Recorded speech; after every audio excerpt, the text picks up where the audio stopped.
안녕하셨습니까? 눈이 많이 오네요. 계속 올겨울 들어서 가장 추운 날이 이어지고 있는데요. 오후에 눈이 멈춘다고 하더니 계속 눈이 오네요. 오늘은 제가 우리 본당 청년들 몇몇과 하고 있는 사회교리라고 하는 것에 대해서 소개를 해드리려고 합니다. 마테오복음 20장에 선한 포도밭 주인의 비유라고 하는 이야기가 나와요. 여러분이 다 아시는 얘기예요. 어떤 포도밭 주인이 이른 아침에 자기 포도밭에서 일할 일꾼들을 찾으러 나섭니다. 그 일꾼들과 하루 한 데나리온으로 약속을 하고 포도밭으로 일꾼들을 데려오죠. 그리고 9시쯤에 나가보니까 뭐라고 표현이 되어 있냐면 하는 일 없이 서 있는 사람이 있어서 그들을 또 포도밭으로 보냅니다. 12시와 오후 3시쯤에도 똑같이 사람들을 고용하게 되고 오후 5시쯤에도 또 나가보니 하는 일이 없이 서 있는 사람들이 있어서 그 사람들을 포도밭으로 보냅니다. 자, 저녁 때가 되었을 때, 이 저녁 때가 몇 시인지 모르겠어요. 요즘 같으면 5시 반이면 깜깜한데요. 여름이면 8시에 환할 수도 있고요. 아무튼 저녁 때가 몇 시인지 모르겠지만 저녁 때가 되었을 때 일꾼들을 불러서 품삯을 지불을 하는데 여러분이 아시는 것처럼 일꾼들 생각과는 달리 포도밭 주인은 가장 나중에 온 사람을 먼저 품삯을 줍니다. 그러면서 이제 이 이야기를 청년들과 함께 쭉 나눠본 거예요. 마태오복음 20장을 한번 찾아서 천천히 한번 다시 한번 읽어보시면 좋은데요. 제가 그래서 물어봤어요. 이 주인의 태도, 처사, 맨 나중에 온 사람도 한 데나리온, 맨 먼저 온 사람도 한 데나리온, 중간에 온 사람도 한 데나리온, 똑같은 몫을 품삯을 준 주인의 행동은 공정하냐? 그 주인의 행동에 어떤 감정을 갖느냐라고 물어봤어요. 일단은 성경에 익숙하지가 않기 때문에 우리 청년들이 이 선한 포도밭 주인의 이야기라고 하는 내용을 정확하게 인지하는데 오래 걸리더라고요. 이게 무슨 상황인가 지금? 그러면서 천천히 읽어보더니 주인의 행동은 공정하지 않다. 라고 하는 표현을 하기도 하고 어떤 친구는 그냥 그랬군요 라고 하기도 해요. 과연 공정하다, 정의롭다 라고 하는 것이 뭘까 하는 것을 저는 우리 청년들과 함께 생각을 해보고 싶었어요. 현대사회에서 자기 노동의 대가로 임금을 받으면서 살아가는 수많은 노동자들이 있는데 어떻게 이들의 임금과 노동을 우리가 바라보는 것이 과연 공정한가? 라고 하는 저는 질문을 한번 해본 거죠. 자, 이런 질문에 대해서 교회가 복음에 나오는 예수님의 가르침으로 세상을 바라보는 것을 우리가 사회교리라고 합니다. 이 사회교리는 물론 그리스도교의 복음에 근거를 두는 것이고요. 또 현대 세계의 여러 가지 문제들을 비추어 보는 어떤 작업이죠.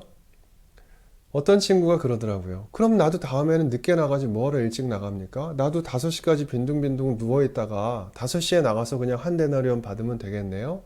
라고 말을 하기도 했어요. 자, 이것은 비유의 이야기이기 때문에 비유. 우리가 선택할 수 없이 이렇게 저렇게 여러 가지 상황 속에서 살아가는데 그 상황을 어떻게 바라볼 것이냐의 문제이기 때문에 물론 그 친구도 농담으로 한 거죠. 비유의 이야기는 그 안에서 교훈을 우리가 얻고자 하는 것인데요. 왜 마지막 사람부터 임금을 주었다고 여러분은 생각하십니까? 아침 일찍 와서 일을 한 사람과 맨 마지막에 온 사람들, 그리고 중간에 온 사람들, 그 모든 사람들 중에서 누가 그 하루 동안 가장 힘들었을 것이라고 여러분은 생각합니까? 라고 하는 것이 저의 물음인데요. 자, 적자생존이라고 하는 표현이 있습니다. 다윈이라고 하는 인류 문화에 굉장히 큰 영향을 미친 사람이죠. 모든 생물은 자연 안에서 가장 적합한 방식으로 변화되어 왔다, 적응해 왔다라고 하는 것인데요. 진화라고 표현을 하죠. 이 적자생존이라고 하는 표현은 굉장히 많은 오해를 불러일으키는 표현인데요. 흔히 약육, 강식이라고 표현을 하기도 해요. 강한 존재가 약한 존재를 잡아먹는다. 그것은 정당하다라고 하는 논리인데요. 세상에서 가장 강하다는 것은 이 세상을 살아가는데 가장 적합한 것인가? 달리 말해서 하느님은 가장 강한 것들이 세상을 차지하게 세상을 만드셨을까?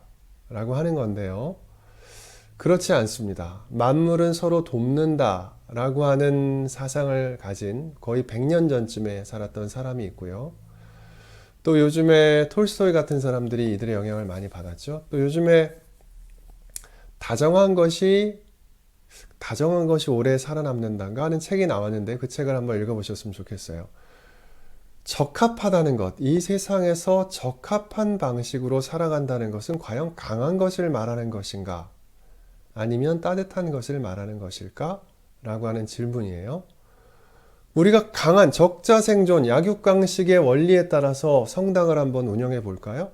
그러면 교무금을 가장 많이 내는 사람, 현대사회는 돈이 힘이라고 하니까 가장 많은 교무금을 내는 사람에게 가장 좋은 자리와 가장 좋은 신앙의 어떤 일종의 서비스를 제공하는 것이 바람직할까요? 그러면 힘이 없고 교무금을 많이 못 내는 우리 아프신 어르신들은 다 그럴까요? 여러분들은 집으로 가세요. 더 이상 우리 교회 필요하지 않습니다. 이게 교회가 성장하는 방향일까요? 자, 우리가 교회를 바라보는 시선과 교회에서 옳다라고 말을 하는 것과 이 세상 안에서 옳다라고 말하는 것은 동일해야 되는 거예요. 세상에는 세상의 논리가 있고 교회는 교회의 논리가 따로 있어 라고 생각하는 것은 굉장히 잘못된 신앙관이라고 할 수가 있겠죠. 사회교리 안에는 재화의 보편적인 목적이라고 하는 원리가 있습니다. 재화, 편의상 그냥 돈이라고 할게요. 재화는 여러 가지가 있지만 여러분에게 주어진 돈은 여러 가지 방식으로 여러분에게 주어집니다. 일하지 않고 버는 소득도 꽤 많이 있어요, 세상에는. 우리가 가지게 된 재화는, 제가 지금 가지게 된 모든 돈은 아무런 지향, 방향성이 없이 그냥 제가 원하는 대로 아무렇게나 써도 맞는 것일까요? 그렇지 않습니다. 교회에서 말하는 재화, 돈은 목적을 가지고 있습니다. 그것은 모든 사람, 더 많은 사람의 선익, 더 많은 사람의 삶에 보탬이 되는 방향으로 쓰여져야 되는 것인데요. 그것을 교회는 사랑을 동반하는 정의라고 말을 합니다. 요즘에 젊은 친구들이 말하는 공정, 능력에 따라서 마음껏 벌고 내 마음대로 쓴다. 그것이 정의이다. 라고 말하는 것은 좀 맞지 않죠, 교회에는. 복음에 보면 예수님께서 이사야서를 인용하시는 장면이 나오는데요. 혹은 세례자 요한이 예수님을 표현할 때 이사야서를 인용하는 그런 성경 구절이 있는데 이사야서 40장에 이런 구절이 있습니다. 골짜기는 메워지고 언덕들은 낮아져라. 원문은 조금 더 길죠. 골짜기는 모두 메워지고 산들과 언덕들은 낮아져란가 그렇게 돼 있죠. 이 이사야서 40장에 나오는 골짜기가 메워지고 언덕은 낮아진다라고 하는 것을 우리 사는 세상의 세금이라고 하는 문제로 한번 생각을 해보죠. 요즘에 난방비 많이 나오시죠? 깜짝 놀라시고 있을 텐데요. 여러분 난방비는 안녕하십니까? 요즘에? 여러분은 콜라 한 병을 먹든 콜라는 먹지 마세요. 안 좋은 거니까. 저는 콜라하고 햄버거 우리 아이들이 안 먹고 살았으면 좋겠는데요. 자, 아무튼 여러분이 라면을 하나 사시건 우유를 하나 드시건 자동차에 기름을 넣건 우리는 늘 세금을 냅니다. 세금은 부자들만 내는 거 아니고요. 그 많은 세금이 1년에 우리나라에서 쓰여지는 1년 예산이 아마 630조인가 640조 이 정도가 됩니다. 상상할 수 없는 금액이죠.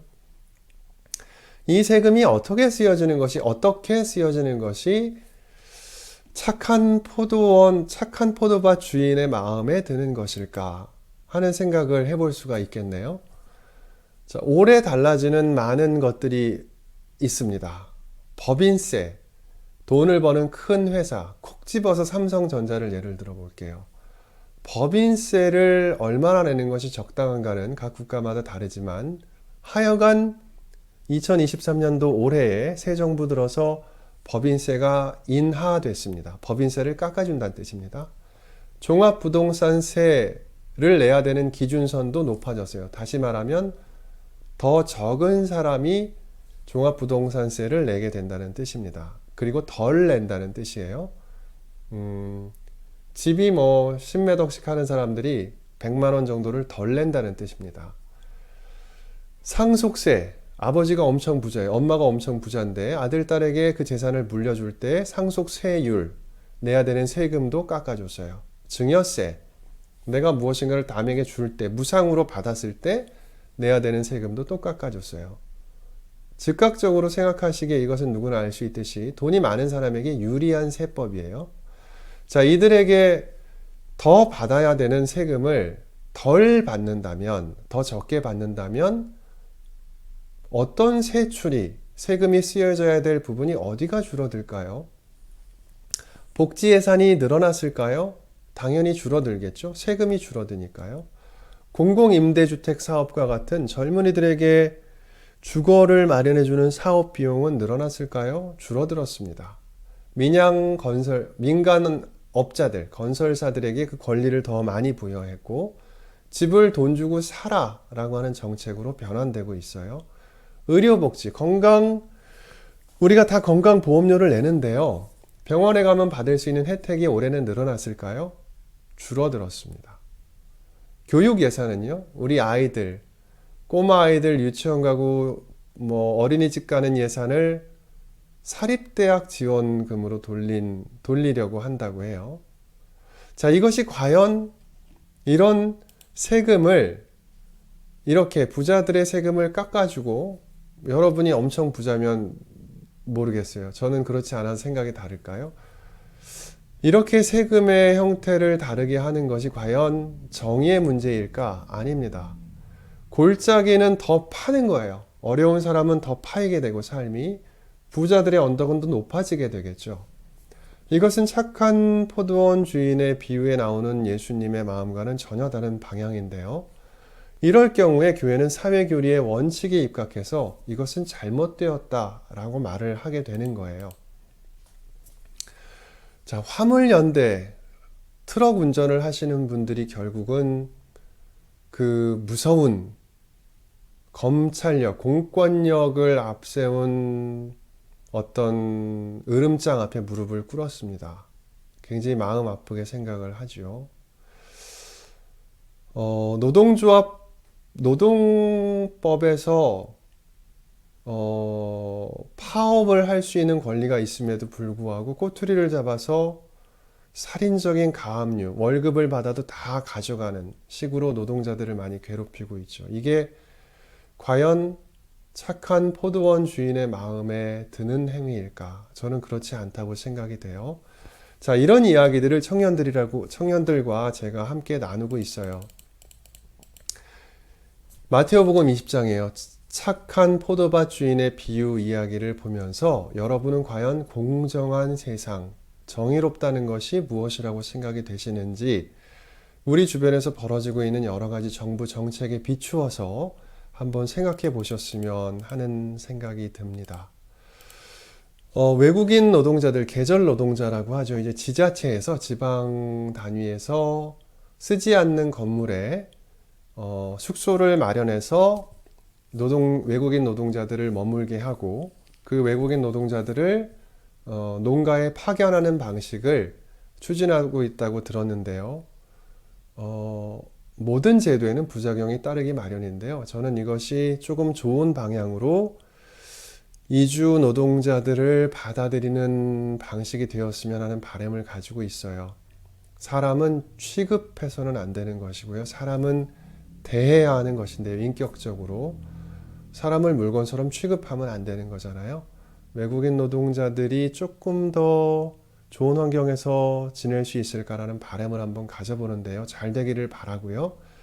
맨 나중에 온 이 사람에게도 라고 하는 예수님의 말씀을 마음속에 담고 세상에서 일어나는 많은 일들을 복음의 빛으로 함께 바라보았으면 정말 좋겠습니다.